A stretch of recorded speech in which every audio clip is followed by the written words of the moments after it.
बाज रे, लेकिन तू देख लेना हमारा के आज रे। बुझ जो अच्छा ढेर तू देख ले बड़े रंगा बाज रे, लेकिन तू देख लेना हमारा के आज रे, हमारा के आज रे। 24 कैरेट के सोना होई हम देख ली हो ना तरसी के रंगदार हो अपन राशि के, हम रानी होई बुझ झांसी के। रंगबाजे हो अपन राशि के, हम रानी होई बुझ झांसी के।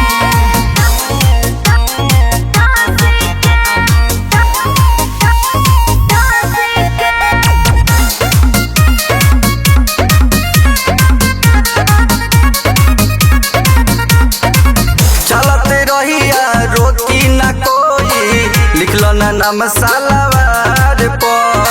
काहे खातिर तू तार करेला मोरे, बाबू हो बाजल तलवार पर। ढेर बोल मत। अनु चलते रहिया रोकी ना कोई, लिखलो ना नाम सालावार पर।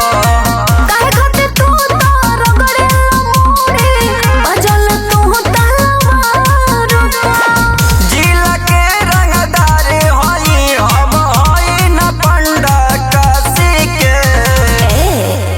रंगदार हो अपन राशि के, हम रानी होई बुझ झांसी के। रंगबाज हो अपन राशि के, हम रानी होई बुझ झांसी के।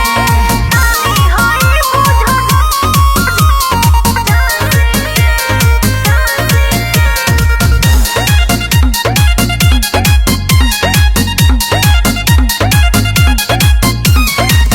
बापू दादा कैले हो राज, दिल्ली के लाल किला पर। कैसा रंगदार हो सोना ए बाबू, धने उड़ावेला रसीला पर। हमारे राजगारे पगल।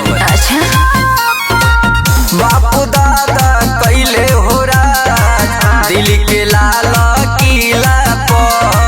कैसा रंगदार हो सोना ए बाबू, धने लुटावेला रसीला पर।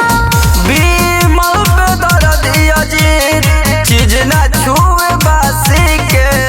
हलो रंगदार हो अपन राशि के, हम रानी होई बुझ झांसी के।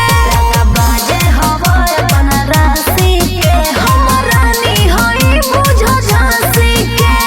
चल ससुराम के किला हमारे है। बे